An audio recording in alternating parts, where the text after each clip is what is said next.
It's Platt, and today we go to Jamaica, man. That's next on Platt's Beer of the Week.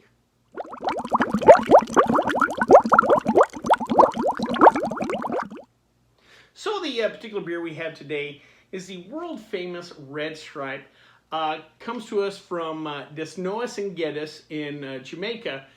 Currently the brand is part of the Heineken big corporate conglomerate of brewing products. Was with Diageo, then Heineken took over in the last few years. Red Stripe's kind of interesting because it has two origin stories and kind of depends on who you ask which one is which. First, let's start off with Desnoas and Geddes. This company was formed in 1918 as a soft drink company in Jamaica. Now, during Prohibition here in the U.S., a lot of breweries went into the soft drink business just to stay alive. But outside the U.S., it's actually kind of common. A lot of companies just produce all kinds of beverages, whether it's beer, juice, soda, root beer, what have you. We've got a bottling line, let's just fill bottles with whatever. That's how they started off. Now in 1928, they released their first beer known as Red Stripe. And this was kind of a big deal because it was also the first brewery in Jamaica, so it was kind of groundbreaking. However, the beer they sold as Red Stripe was not the beer that's in the bottle today. It was kind of a dark, heavy, higher ABV ale. Now, this is where it gets a little interesting because the second part of the origin story goes all the way back to 1886 and the Galena Brewing Company in Galena, Illinois. This was a father and son operation, and the first couple of years are tough. The brewery burnt down at one point. They had to rebuild. But after a few years, their flagship beer, Red Stripe, started to take off. If you go back and find old pictures from the late 1800s, early 1900s of the Red Stripe from Galena, Illinois, and look at that logo, it's kind of tough to deny. Now, the current Red Stripe logo is red and white. Their logo was red, white with a little blue. But again, the font, the look, and again, it's kind of tough to deny. This beer was popular in southern Wisconsin, northern Illinois, and Iowa, all the way up to Prohibition, where they had to shut down. Now, Galena Brewing made it through Prohibition and reopened in 1933, and one of the first things they did was bring back their flagship beer, Red Stripe, and in 1935, they even trademarked the name. Unfortunately for them, between Prohibition and the Great Depression, they just couldn't quite make it, and they had to shut down in 1936. Again, the story gets a little vague here because, again, at the time in Jamaica, someone was already making a beer known as Red Stripe. However, if you look on the Wikipedia page, it makes a different claim than what they have on the website. On their website, there's no mention of Galena Brewing or the original Red Stripe, what have you. But on the Wikipedia page and other articles you find on the internet, if you do some research, it does say that supposedly in the 1930s, some British investors went to the U.S., bought the name and recipe to that Red Stripe, and brought it to Jamaica. One other little note to add in this is apparently at that time, the Jamaica brewery decided to bring in a new head brewer who was trained in Chicago, where the old Red Stripe was sold. Now, can you confirm? Will anybody admit that? I don't know. But between those coincidences, and again, if you find pictures of the old Red Stripe logo from Illinois, there's something there, obviously. The next big moment for Red Stripe came in 1965 when they introduced the stubby bottle that becomes synonymous with the beer. Just if you think Red Stripe, you also think stubby bottle. Unfortunately, the marketing department for Red Stripe forgot that some 20 years later, because in 1985, they finally started exporting Red Stripe to the U.S. However, they put it in a green bottle. The thought process at the time was Heineken was the kind of hot import to the U.S., and they would follow the Heineken model of the green bottle. Unfortunately for Red Stripe, it didn't work out, partly due to the fact that if you were an American tourist, got down there and had the real Red Stripe, you're used to the stubby bottle. It just didn't translate, and people didn't think they were getting the real thing. Luckily, it only took the marketing department a little while, a few years, before they realized the error of their ways, and they changed the bottle back to the stubby bottle, and they also introduced us to the Hooray Beer marketing campaign that took off in the early 90s. You might remember the guy wearing the red striped sash, and he was always kind of dancing to some reggae and just would walk into bars, hooray, beer! And thus Red Stripe finally kind of gained traction here in the U.S. market. Now, as far as other variations of this beer, if you go to the Red Stripe website, they only talk about the 4.7% lager that we have here.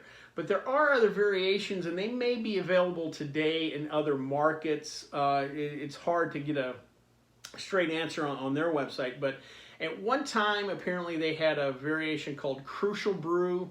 The logo was red and black instead of red and white, and it was a 9% ABV beer, definitely a lot bigger beer. Also, supposedly they make a Red Stripe Light. I don't think it's available in the U.S. market, but something that may be available overseas. And apparently they put Red Stripe Light in a can, or you can find a canned version of the beer. And finally, at one time they produced a 6% ABV lager, similar to this, just a little more ramped up. I believe they may add a little molasses or additional sugars to bump up that ABV. But those may or may not be out there in other markets. Well, before we try this particular beer, though, let's check out the stats.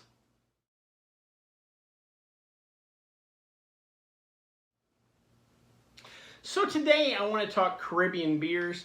I'm pretty sure this first Caribbean beer I've talked about in this series.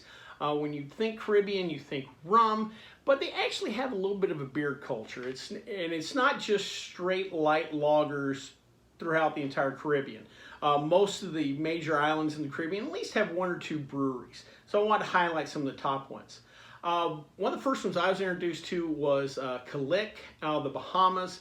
A few years back, I went and stayed at Atlantis Resort in the Bahamas, real nice resort.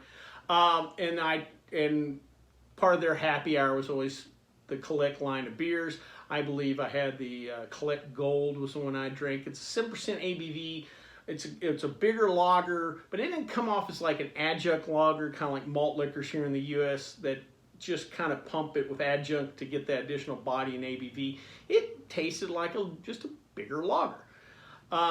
Next is an interesting beer called Amstel Bright. It is brewed for the Curacao market, but it's actually produced in the Netherlands. Curacao is a province, protectorate, whatever term, colony you want, whatever term you want to use, of the Netherlands. What makes this beer interesting is it's made with desalinated water. In a world that's kind of looking, for proper resource management, the idea that you can make a beer out of desalinated water is kind of a cool idea. Next is Presidente, comes to us out of the Dominican Republic. They are known for a smooth Pilsner. That's kind of their flagship beer. I believe I had that in the Bahamas too. But they actually have a decent line of beers. They make stouts, some dark beers. So again, it's not just straight light lagers in the Caribbean. And lastly is Carib. Comes to us out of Grenada. Their most popular beer is Carib Light, a 4% ABV. The classic kind of light lager that you would think of. They also have breweries in Trinidad and Tobago, so they're not just a Grenada beer. Well, enough about Caribbean beers. Let's give this one a try.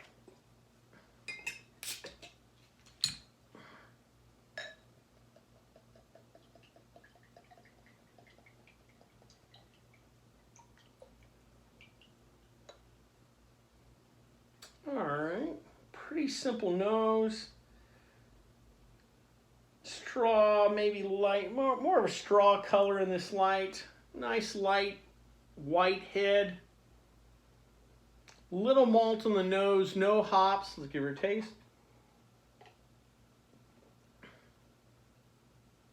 Pretty straightforward lager. Not much further than like a Bud or Coors Original. It's not a light beer. You notice that there's a little more body than a straight light, but it's still lighter, maybe a light plus body because it's not even to the medium minus range.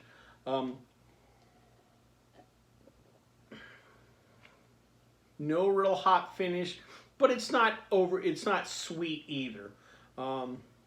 Just nice, light, clean. Maybe it's just been a long time since I've had it. I always remembered it having a little more body than this. Who knows? It's probably been a while since I've had a Red Stripe. I definitely would drink that on the beach, though. Pretty simple, straightforward beer. Not a lot to this. But if you're at a beach ride resort and it's on happy hour, I don't think you could do real bad with this. Well, I hope you liked this video. If you did, please subscribe down below. Also, please like the video because it lets YouTube know we're putting out good content. If you have any questions, comments, concerns, or beers that you'd like me to try, please leave them in the comment section, or you can always contact me on the Twitter page. Till next time, bottoms up.